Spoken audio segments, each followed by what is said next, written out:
kings of the Amorites came and took their stand in the field to consult with their counselors what was to be done with the sons of Jacob, for they were still afraid of them, saying, Behold, 2 of them slew the whole of the city of Shechem.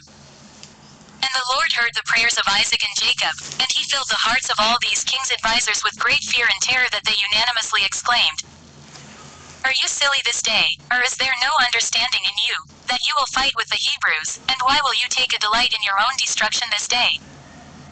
Behold, 2 of them came to the city of Shechem without fear or terror, and they killed all the inhabitants of the city, that no man stood up against them, and how will you be able to fight with them all? Surely you know that their God is exceedingly fond of them, and has done mighty things for them, such as have not been done from days of old, and amongst all the gods of nations, there is none can do like unto his mighty deeds. Surely he delivered their father Abraham, the Hebrew, from the hand of Nimrod, and from the hand of all his people who had many times sought to slay him. He delivered him also from the fire in which King Nimrod had cast him, and his God delivered him from it. And who else can do the like? Surely it was Abraham who slew the 5 kings of Elam, when they had touched his brother's son who in those days dwelt in Sodom. And took his servant that was faithful in his house and a few of his men, and they pursued the kings of Elam in one night and killed them, and restored to his brother's son all his property which they had taken from him. And surely you know the God of these Hebrews is much delighted with them, and they are also delighted with him, for they know that he delivered them from all their enemies. And behold, through his love toward his God, Abraham took his only and precious son and intended to bring him up as a burnt offering to his God, and had it not been for God who prevented him from doing this, he would then have done it through his love to his God. And God saw all his works, and swore unto him, and promised him that he would deliver his sons and all his seed from every trouble that would befall them, because he had done this thing, and through his love to his God stifled his compassion for his child. And have you not heard what their God did to Pharaoh king of Egypt, and to Abimelech king of Gerar, through taking Abraham's wife, who said of her, She is my sister, lest they might slay him on account of her, and think of taking her for a wife? And God did unto them and their people all that you heard of. And behold, we ourselves saw with our eyes that Esau, the brother of Jacob, came to him with 400 men, with the intention of slaying him, for he called to mind that he had taken away from him his father's blessing. And he went to meet him when he came from Syria, to smite the mother with the children, and who delivered him from his hands but his God in whom he trusted. He delivered him from the hand of his brother and also from the hands of his enemies, and surely he again will protect them. Who does not know that it was their God who inspired them with strength to do to the town of Shechem the evil which you heard of? Could it then be with their own strength that 2 men could destroy such a large city as Shechem had it not been for their God in whom they trusted? He said and did unto them all this to slay the inhabitants of the city and their city. And can you then prevail over them who have come forth together from your city to fight with the whole of them, even if 1,000 times as many more should come to your assistance? Surely you know and understand that you do not come to fight with them, but you come to war with their God who made choice of them, and you have therefore all come this day to be destroyed. Now therefore refrain from this evil which you are endeavoring to bring upon yourselves, and it will be better for you not to go to battle with them, although they are but few in numbers, because their God is with them. And when the kings of the Amorites heard all the words of their advisers, their hearts were filled with terror, and they were afraid of the sons of Jacob and would not fight against them. And they inclined their ears to the words of their advisers, and they listened to all their words, and the words of the counselors greatly pleased the kings, and they did so. And the kings turned and refrained from the sons of Jacob, for they durst not approach them to make war with them, for they were greatly afraid of them, and their hearts melted within them from their fear of them. For this proceeded from the Lord to them, for he heard the prayers of his servants Isaac and Jacob, for they trusted in him. And all these kings returned with their camps on that day, each to his own city, and they did not at that time fight with the sons of Jacob. And the sons of Jacob kept their station that day till evening opposite Mount Sihon, and seeing that these kings did not come to fight against them, the sons of Jacob returned home. Jasher chapter 36. At that time the Lord appeared unto Jacob, saying, Arise, go to Bethel and remain there, and make there an altar to the Lord who appeareth unto thee, who delivered thee and thy sons from affliction. And Jacob rose up with his sons and all belonging to him, and they went and came to Bethel according to the word of the Lord. And Jacob was 99 years old when he went up to Bethel, and Jacob and his sons and all the people that were with him, remained in Bethel and Luz, and he there built an altar to the Lord who appeared unto him, and Jacob and his sons remained in Bethel 6 months. At that time died Deborah the daughter of Uz, the nurse of Rebekah, who had been with Jacob, and Jacob buried her beneath Bethel under an oak that was there. And Rebekah the daughter of Bethuel, the mother of Jacob, also died at that time in Hebron, the same as Kereth Arba, and she was buried in the cave of Machpelah which Abraham had bought from the children of Heth.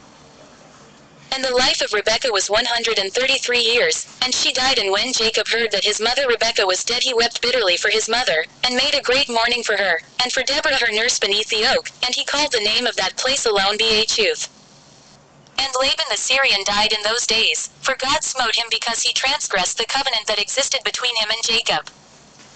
And Jacob was 100 years old when the Lord appeared unto him, and blessed him and called his name Israel, and Rachel the wife of Jacob conceived in those days. And at that time Jacob and all belonging to him journeyed from Bethel to go to his father's house, to Hebron. And whilst they were going on the road, and there was yet but a little way to come to Ephrath, Rachel bare a son, and she had hard labor, and she died.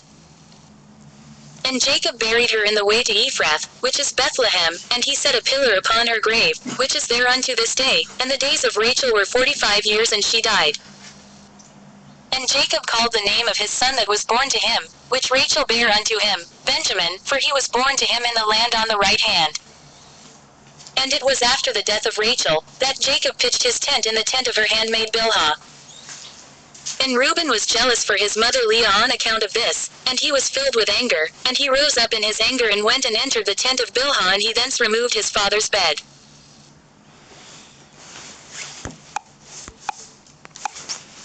At that time the portion of birthright, together with the kingly and priestly offices, was removed from the sons of Reuben, for he had profaned his father's bed, and the birthright was given unto Joseph, the kingly office to Judah, and the priesthood unto Levi, because Reuben had defiled his father's bed.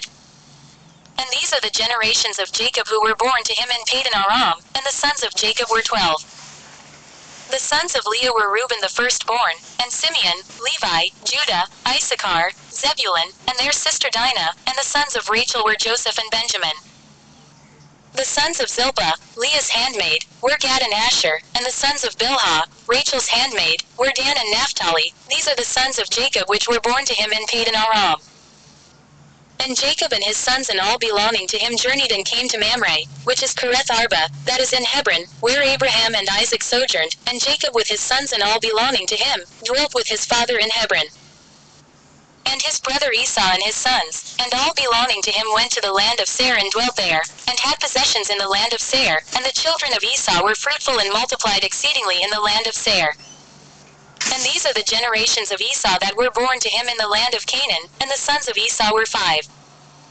And Adah bare to Esau his firstborn Eliphaz, and she also bare to him Reuel, and Alabama bare to him Jush, Yalam and Korah. These are the children of Esau who were born to him in the land of Canaan, and the sons of Eliphaz the son of Esau were Teman, Omar, Zepho, Gatam, Kenaz and Amalek, and the sons of Reuel were Nakath, Zarek, Shammah and Mizah. And the sons of Jush were Timnah, Alva, Jetheth, and the sons of Yalam were Allah, Phanor and Kenaz. And the sons of Korah were Teman, Mibzar, Magdiel and Eram. These are the families of the sons of Esau according to their dukedoms in the land of Seir.